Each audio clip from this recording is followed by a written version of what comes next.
We are so happy to be back at Lightning in a Bottle. Me and my colleagues, Doctors JJ and Desiree Hurtak. My name's Alan Steinfeld, and I'm the host of New Realities. And together we're going to be presenting this fascinating program, Extraterrestrials and Interdimensionals in Our Midst. So Dr. Hurtak, Dr. JJ Hurtak, is one of the influential investigators of UFOs on the planet. I mean, his original research goes back into the 1970s. And then when he was joined by Desiree, they have traveled the world to explore this modern mystery. So we're going to go deeper into this. So I hope you enjoy the whole presentation. Alan, what's exciting, when we started this, if someone had mentioned that there was a planet circling another star out there, they thought you were nuts. And now, as we see here, we're able to understand there's over 4,000 identified exoplanets as of 2019, and they're continuing and continuing and continuing to. Go ahead. It does seem like every star has at least one planet around it, and who knows how many more. And of course there's... Well, they think on average 5 to 7, and ours is a little unusual because when they're finding them now, they're finding most of the sizes are the same. And every star, I just want to say this one statistic, there are more stars in this universe than all the grains of sand on all the beaches of the world. And multiply that by 5 or 10 planets, we get a lot of possible locations for life. We've known we have visitors, but let's talk about first the government's involvement and the cover-up and what they stopped us from knowing. So go ahead. Right. So if you go back just a few years, December 17, 2017, actually a kind of rogue group called To the Academy released something that made headlines around the world, but especially in the U.S., and New York Times, Washington Post, and other outlets such as CNN. But it was important that this event was coming right from the source of the Pentagon, showing the strategic information that was captured on film by pilots flying what is called Hornet jets off the Nimitz aircraft carrier. That's right. It was on the front page of the New York Times, the Washington Post, and Politico, December 17th, 2017. And that was a breakthrough for people investigating. Finally, the government said, yes, we've got what you've been looking for. Actually, I had mentioned this in my book, Keys of Enoch, back in '73, that in the year 2004, there would be a major change in human consciousness, recognizing we're not alone in the universe. And this validation from the highest source in the United States, the Pentagon, drives home the fact that officially we are now in a whole new chapter of life, recognizing we're not alone. And as we will see now in the film documentation, it was not one vehicle, but several vehicles that were tracked. Right. So actually this event took place November 14th, 2004. And so Elizondo, as you see here, was able to get this film footage from one of his projects he was working on. And then he was able to release this as well as 3 other footages.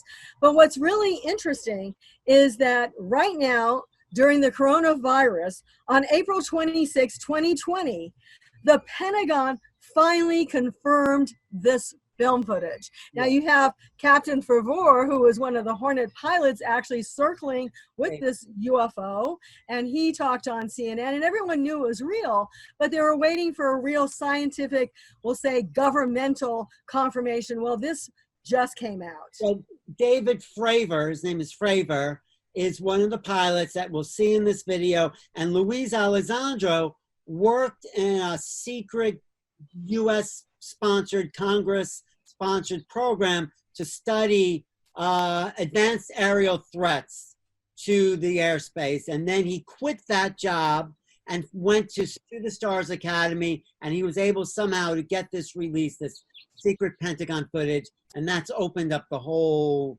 can of worms. So let's see. Let's take a look at the film now, and you're going to see the tracking system in terms of military radar, and then you're going to hear these amazing expressions by the pilots themselves. Right, how shocked they were. In fact, they're really called tic tacs, because what you're seeing is like a white little tic tac that's going off the coast of California in the water. This was actually tracked by very sophisticated radar from November 10th to November 16th, 2004. But the main event where the Hornets were actually up in the air watching this Tic Tac was November 14th. Right. I mean, the reason we're showing this to the audience is because we just want to show that UFOs are a reality. And once we establish that, then you want to know, well, who's flying in them? So we're going to get to that. But this is the grounding of that reality. Oh, got it! Woohoo! Roger. There's troubleshooting. Did you box moving target? No, I took an auto track. Oh, okay. Oh my gosh, dude. Wow, look at it fly. Dude, that is a fucking drone, bro. There's a whole fleet of them. Look on the ASA. My gosh. They're all going against the wind. The wind's 120 knots from the west. Look at that thing, dude.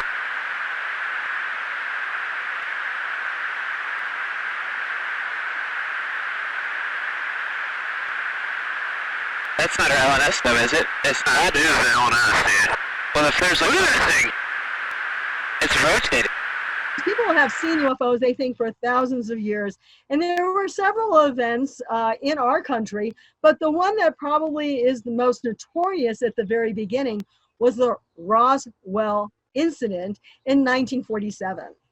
And here's Jesse Marcel holding, well, you could look at the expression on his face. The government, the Air Force came out and said, yes, we found a UFO. And then they said, no, no, no, it was a weather balloon. This is Jesse Marcel holding up. And look at that expression on his face. He's saying, are you kidding me? This is not a weather balloon. Or maybe he was holding a weather balloon. But what they found was real. It was admitted. There was a headline. And then the government said, whoops, we made a mistake. Or they're really saying on the side, we can't let this information out.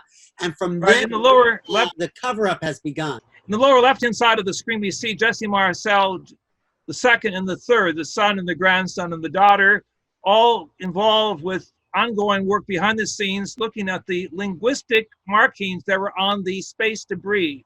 Right. So what happened, Jesse Marcel was ordered, he was in the military at that time, which is the Army Air Corps, and he was ordered to go get this material. Well, instead of taking it right back to the base like he probably should have, he actually took it home and showed his kid, who was, I think at that time, about 11 years old. And so this is the older man you're seeing now, because this event took place in 1947. And there was something called the I-beam with these unusual writings. So it's interesting to note that in addition to this case, there's been many other cases, like the Rendlesham Forest, which is a joint Air Force base. In the United Kingdom. The Rendlesham Forest, what's interesting about New Mexico, where the Roswell is, and the Rendlesham Forest is a connection to nuclear weapons. Of course, New Mexico, they did the first nuclear test, and Rendlesham Forest, where the UAF Air Force Base was, they had secret nuclear weapons too. So there is this nuclear activity connection to UFOs. We've tracked this all over the world, from Japan to Argentina to our country, where low-flying elusive objects have appeared over nuclear weapon systems and have, as it were, told us, in short, put away our weapons of destruction. We're taking a slide towards the biospheric collapse of planet Earth. We put weapons in space. They often neutralize many of our nuclear weapons in the silos, and that happened also in Rendlesham Forest. And we see here over Fukushima, shortly after the nuclear event, and they, we believe, like they did in the southwest of New Mexico, try to neutralize some of the nuclear radiation. Because the Roswell event took place where the Trinity site, the site of the first atomic bomb explosion, took place, and that was a key area where German rockets are also being tested in 1947. So the logic here by those who I've talked to, who were consultants with President Kennedy, was that the higher intelligence was trying to warn us as a planetary humanity not to put weapon systems in outer space that would blow us apart. And the other thing about nuclear weapons and nuclear power is that some people claim the use of nuclear force rips a hole within the time-space dimension. And that upsets not just our world, but many, many worlds that we are connected to. And we'll be getting into the interdimensional part a little bit later in the talk. Right, so well, let's take a minute to discuss what types of alien species are there. So everyone's looking, you think there's one other form of intelligence out there, but that doesn't seem to be the case. From our research, there's many different life forms out there, just like there's many different life forms on this planet. So we have to consider that in the trillions of stars, or the quadrillions of areas of the universe, that we need to understand the vastness of life that exists there. Now, some of them have come here, and people have reported them, of course. Some of them seem to have even come here in our past, and one of which is these with the elongated skulls. They were reported in Egypt, but we've also found that there are places in Australia and in Peru where they're actually finding these actual skulls that exist. Now, people think they've wrapped their heads and elongated it, but I could not wrap my head enough to get that type of elongated skulls. It would start when they're children, but still, I think they did that to emulate the ETs that were here. I'm shown there with exhibits that I investigated in Europe and also with the Paracas culture in Peru. And there at the right-hand side, you see a drawing illustration that I presented at the first American Government Disclosure Conference in Washington, D.C. in 1995. The long-headed Paracas culture type aliens are one of the more than 75 categories that have been looked at privately by government experts. And actually, the Paracas culture is very close to the plains of Nazca in Peru, which is where those artifacts are imprinted on the ground, mainly to be seen only by outer space. And we're starting to find bodies of them now, and analyzing their DNA, it seems to be slightly different from ours. Let's take a look at some other cases. Now, one of the most popular ones in recent times was 1961 out of New Hampshire. Alan, I know you've been there. You've actually gone exactly to the location.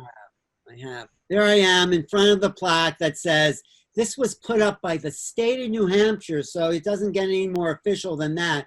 But it says on this spot, Betty and Barney Hill were driving south on Route 4 in New Hampshire. Go ahead and get They were taken on that spot by what was called like alien beings. Yeah. Betty was white and Barney was black, so that might have been something, because oftentimes they take people and they actually do experimentation with their genes and codes. And what was also interesting is, Betty was a pretty strong woman. She's out there in New Hampshire, and she says, well, now tell me about you, since they just did all this medical experiments with them. And they go, well, you're never going to understand anything. And this is 1961. Of course, they probably wouldn't. But they showed her a star map, which you're seeing here. Yeah. And at that star map, now we've been able to take those stars and line them up. And we see that Zeta Reticuli and areas like Tau Ceti and Eridande were key parts of the map. And this is done by a high school teacher who was an astronomy teacher. Woman, Marjorie Fish, talked to Betty Hill, and Betty Hill said to the alien, well, show me where you're from. So he lays out the star map, and it's when it kind of in the population, and Marjorie Hill laid out these stars on this map with bigger and larger kind of circles, and they said, this is where we're from. Marjorie Fish identified that as Zeta Reticuli, and of course the whole thing about the Zetas of now in popular culture. And all this came back to Betty mostly in hypnosis sessions. With Dr. Benjamin Simon. But you can see that actually she was looking at what we would call gray aliens. And they represent one of the other experimental cultures that are probing our evolutionary system at this time. Again, so of the different categories that will be coming out in the future, we'll see that we're part of a larger family of nations or cosmic cultures.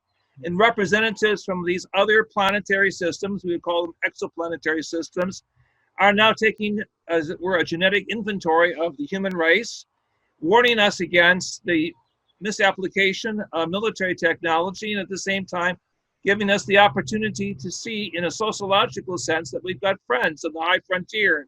Well, this is the excitement that we all face as pioneers of a new age that we're developing from humankind into spacekind, where we're going to have great advantages of finding new energy sources, finding new breakthroughs in medicine, exo-industry. Now, what's interesting is we do believe, and this came out from a man named Colonel Philip Corso, who was with the Army intelligence, that they have given us technologies. And one of these that he pointed out is the night viewing goggles, that we used to have these really big ones, and then they taught us about how to miniaturize it. So we've actually back engineered some of the technology that was passed on to us.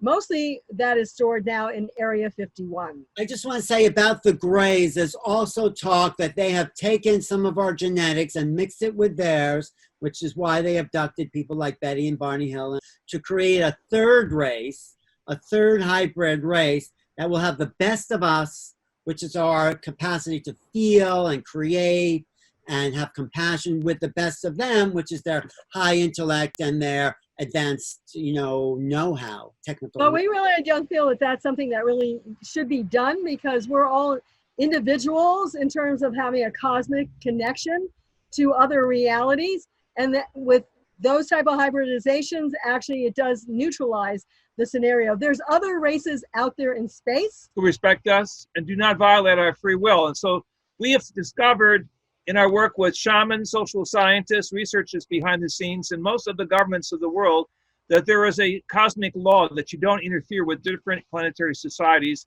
And when you come in with knowledge, it always is given out of free respect and dignity to the human ethic or that of intelligence on that particular planetary system. But let's look at another species that's been seen by others, and that is the reptilian species.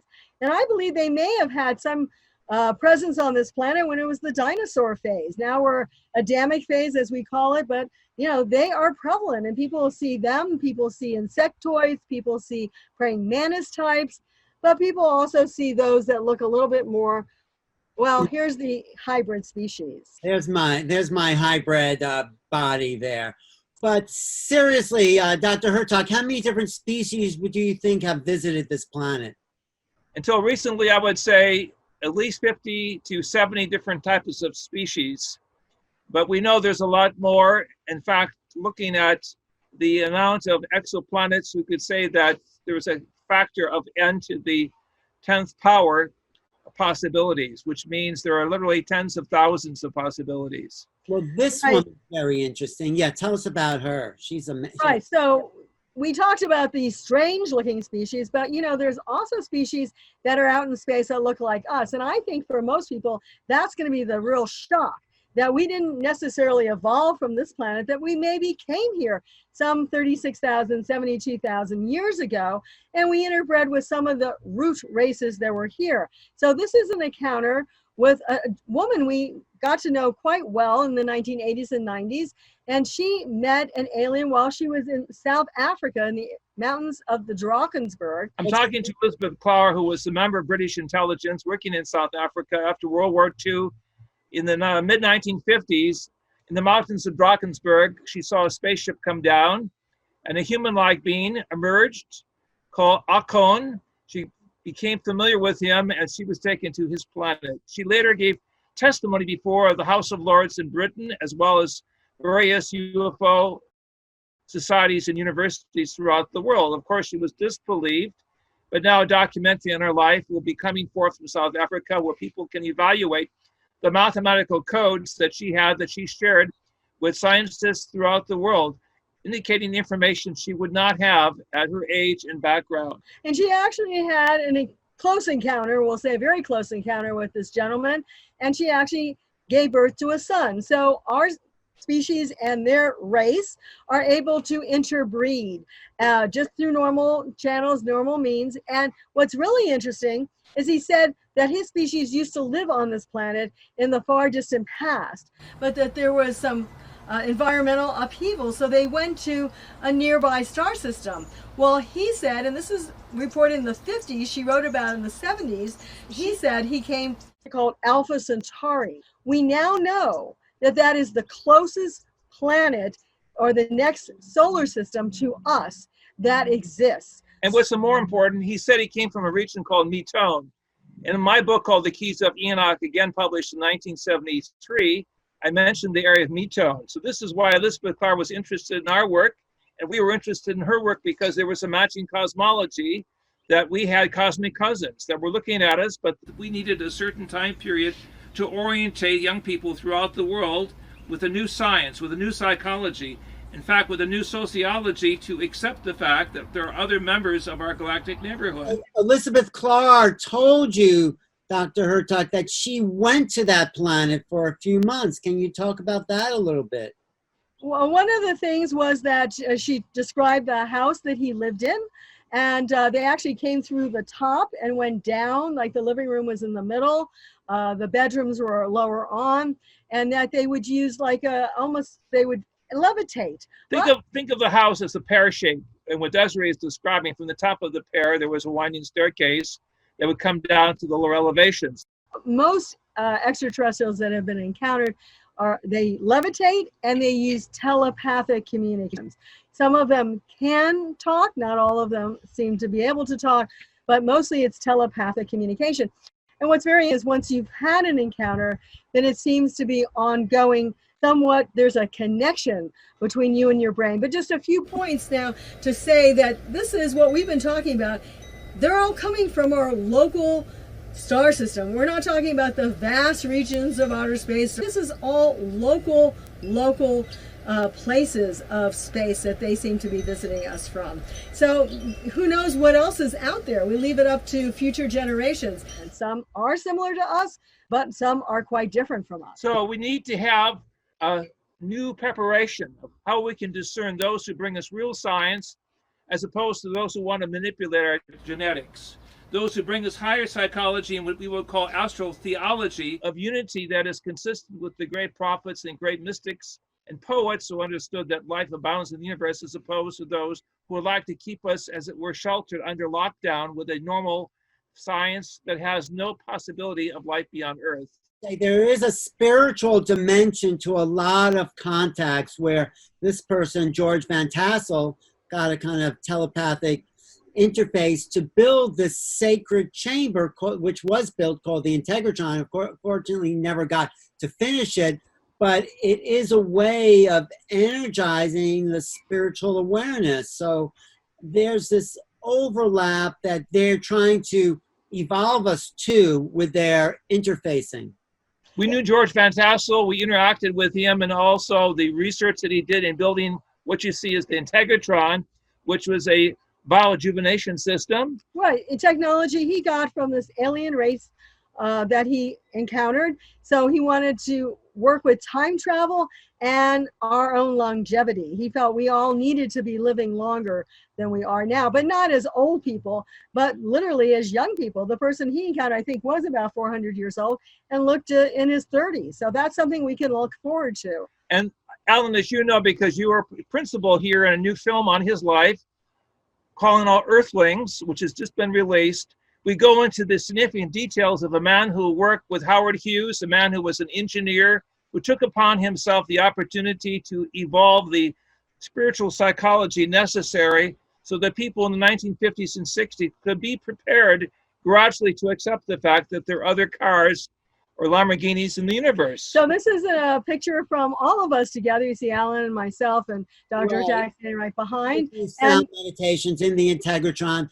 The idea of this is that there's been probably for centuries, maybe millenniums, ongoing interactions with ET racers and Earthlings in order to help pull us up to a greater awareness. And going back to Egypt or before, or the Eric von Däniken works, the ancient astronauts. So what's really important too is that many people are starting to realize that they use such technologies as teleportation or quantum tunneling. These are scientific words, but basically what it also means is they may be working not only in our third and fourth dimension, the third dimension being length, width, and height that we exist in. The fourth dimension, according to Einstein, is time, but they may be working in the fifth dimension, and we would even think in some cases maybe up to the eighth dimension. So Desiree, what is the fifth dimension?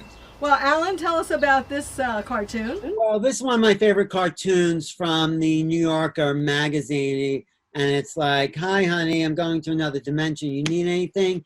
This shows you how common this idea of multidimensionality really is when it gets into a mainstream magazine. And it's not just that time is the fourth dimension. There's a hyper dimensionality that is an extension of 3D into a kind of hypercube space. So it's not just time as the fourth dimension. There are other dimensional spaces that we can go to and move in and out of, like wormholes. Right. It's not unusual to think that we actually could go through types of stargates to travel into different spaces, but also ultimately to travel to other dimensions. And I don't think people have to get into an extraterrestrial spacecraft to do that. And then that's really our message today. We can all experience these other dimensional realities as well. As and astronaut Mitchell once said to us, you can go into space through a spacecraft, or you can go through the power of the mind. And it's the parapsychological work that's been researched behind the scene at Stanford Research Institute that we've been a part of. And our work now is to show the new physics of consciousness that we can project into the fifth dimension. We wanted to teach a remote viewing workshop at Lightning in a Bottle, but of course, things happen. But that's the idea that we're talking about here, that inside our mental spheres, the capacity to be non-local consciousness. Your awareness can be tuned anywhere in time and space. And this is probably the level a lot of the ET races are functioning on. Right. And this is what we want to share with you, those of you who are participating in the program today. In the future, Alan, Desiree, and myself will be offering programs on remote viewing and the ability to use ESP and paraphysics to reach out and realize the powers of the mind that connect us with the universal mind. This is the great breakthrough of spirituality and science coming together. Right, here's a picture with me with probably one of the most influential UFO researchers in the last 50 years. This is Dr. John Mack. He was a professor of psychiatry at Harvard University, and he started to trust people saying that they've had experiences. And John says, you know, are they happening in this dimension? We need, and so in this quote, he says, we're dealing with phenomena which violates our sense of reality and operates in a gray area between the physical and subjective world. The phenomena will not yield its secrets until we understand and discover other ways of knowing. That's the key. We have to get out of the logical mind and into a more intuitive, higher perception awareness of reality. Yes, John was a good friend of ours. We worked with him in Africa and Brazil. And he was aware that there would be what we would call ultra-terrestrial realities that are spherical, very much like the orbs that we see now in some of the popular books. What he considered to be energy geometries or energy life forms from another dimension. Right, and so these orbs exist. We believe that they are beings that come when we are thinking on certain levels that relate and vibrate with them. And we have friends that literally can call in orbs and then they appear. It's an amazing phenomena. It's another example of interdimensional realities that are all around us. Orbs are beings that are in less physical form. And there are phenomena that's everywhere now. Exactly right. We are seeing the opening of a whole new frontier, not only in the extraterrestrial, but also in the interterrestrial.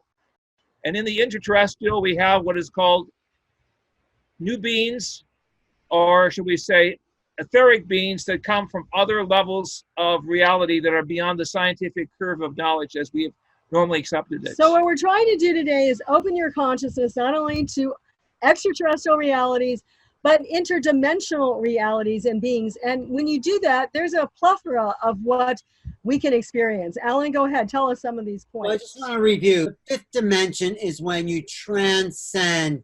When you're in the fifth dimension, that's where this idea of out-of-body experience is happening. This is where you can go and start to have visions of past life, because all time and space are happening simultaneously. So we transcend the limitations of physical reality past the time bridge and form a time-space matrix that has access to our non-local consciousness. So in my out-of-body experiences, I felt the sense that I was connected to my body, but I was also in this other world. So where the perceptions of of the space around me was slightly shifted. So what the vehicle of those voyages is the direction of your consciousness. You think of somebody, you're there. It's instant. It's like bypassing the physical world. So and being in touch with this greater body. So we are eternal beings. This is what the insight into those worlds are about, our true spiritual nature, and what the Hurtaks call the over self awakening.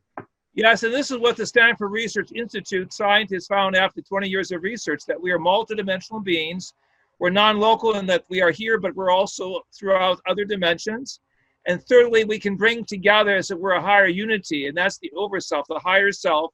We're both sides of the brain, that which works in 3 dimensions and that works in 5 and above dimensional levels, converge synergistically. And in that process, new creativity takes place, a greater happiness of life takes place, a whole new reality of who we are as human and spiritual beings together takes place. So we are reclaiming our birthright as being cosmic citizens, as we make contact with our cosmic friends. Right. I just want to say, you don't need drugs in order to have this higher consciousness experience. It's embedded. It's hardwired into our whole mechanism of consciousness. Meditation, prayer, lucid dreaming. These are ancient technologies that tap us into these other realities. And the benefit of doing it that way is that we have those states and those spaces accessible to us as we do the practice. This is what the great yogis and the avatars and the Taoist masters were all about, in the ancient mystery schools of Egypt. And what we're trying to do is bring back the awareness that we have this inner technology, we have this software in our brain that we have yet to make accessible, but it's there. And times like this that we're in, that are so dramatic, actually force an opening of the greater consciousnesses. That's why it's time. It's important to value this time with yourself, sheltering in place, and start to go into the access that is now available to us in our own inner consciousness. And I think what's most important is to realize we are really never alone. As you see in this picture, you see a vibrational presence that's there. And these presences are all over. You see that in the ancient pictures of India, that we are literally living in a universe that's not just having to fly to the nearest planet to connect with beings, but they actually can be here now. And that's the most important to realize, that our thought forms vibrate with the frequencies that call them in. This was taken by one of my students in Mexico, in the use of mantras or energy, vibratory patterns. Yeah. Suddenly a dimensional door was open, and what was seen was the La Paloma, or the dove sign, the sign of higher visitation, the sign of peace and communication. Right. So as we move forward, there's also things that the government has known and seen, not only what we were showing you before, but there was a recent event, December 19th, 2018, that was what we would consider this kind of multidimensional power of Merkaba. Now, the Merkaba has been used in ancient times. It's known as the vehicle. It's a multi-dimensional vehicle. Referred to by the prophets of the Bible, but also a reference to the multi-jewel vehicle in the traditions of the Far East. It's another of those technologies that we have access to when we learn how to tap into our own Merkaba body. So. Right. But now take a look at what was seen over the Pentagon. Now, this could look like just a lens flare to some people, but Jaime Maussan, a top researcher in Mexico, has interviewed 4 individuals in 3 different locations with cameras who caught this information. So yes, there were actually 2 with cameras, 2 in the car, 1 at another location on the ground. This was 4 in the morning. And the date is December 19th, 2018. So look at this fantastic geometry in the sky over the Pentagon. And a similar geometry was also captured in 2009 over the Kremlin. So clearly, they know we are also being watched. And that's exactly why on April 26th, 2020, just a month back, we'll say pretty much, that the Pentagon confirmed the film footage of the Nimitz experience. Now, the pyramid is a geometric sign of evolution. It's the basic building block of knowledge and wisdom. It's found in all cultures of the world. In fact, in the Keys of Enoch, the first picture that I had painted by a famous artist was a pyramid floating over Mother Earth. It's the sign of upward evolution or capstone knowledge, that we're being directed into a higher architecture of the cosmos. We are being prepared to reach beyond science and psychology as we know it, to see the flexibility of the mind to enter into higher states of sacred geometric forms or expansion of consciousness forms that will bring us in sync with a new reality of who we will be in the future. Or who we really are now, that we just don't know it. And we really are cosmic beings, and we can reach out, as you see here, into the cosmos to bring forth not only higher wisdom, greater information, but also to call forth beings of energy. And that's what's important. They can help us, they can direct us, they can guide us. This is what the interdimensionals are all about. Some of them are not so helpful, but more are there to really give us instruction, to direct us to be in the right place at the right time.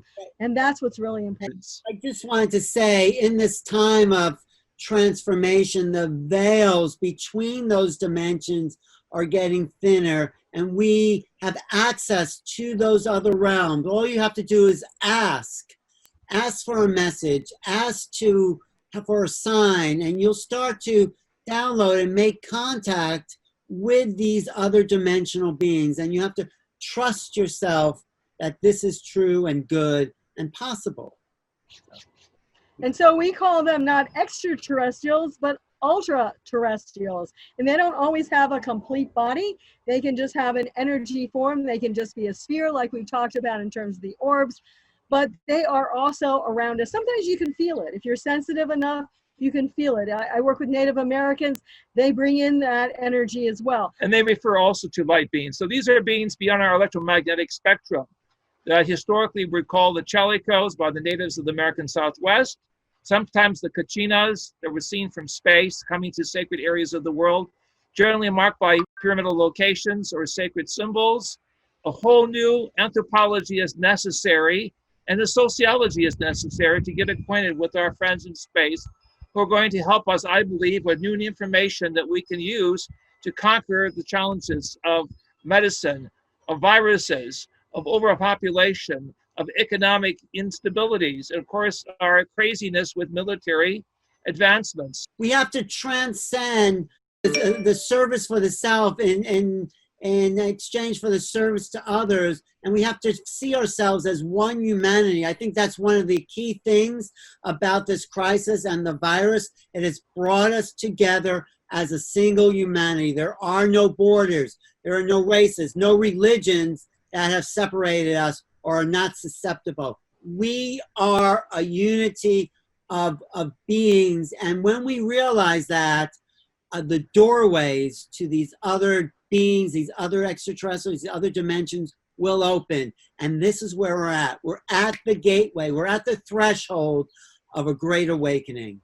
And the reason why we're telling you this today is because when you shift your consciousness to realizing that we're not alone, that these other beings exist, is when the patterning in your life starts changing, the synchronicities start happening, and you start having direct contact. We ask you to have contact with the highest levels of intelligence who are here to help you.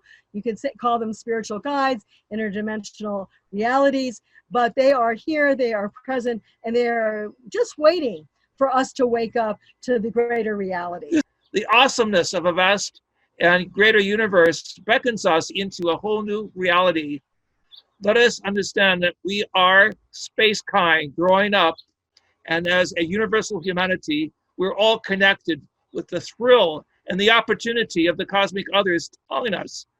Our destiny is of this cosmos, of other stars, of a greater humanity. All we have to do is open, transcend the old forms, come out of our limitations and welcome the new realities that are waiting for us to be embraced. So please go to our website, keysofenoch.org. Alan? And newrealities.com and youtube.com/newrealities, where I interview the Hurtaks and a lot of the leading thinkers in this time of transformation.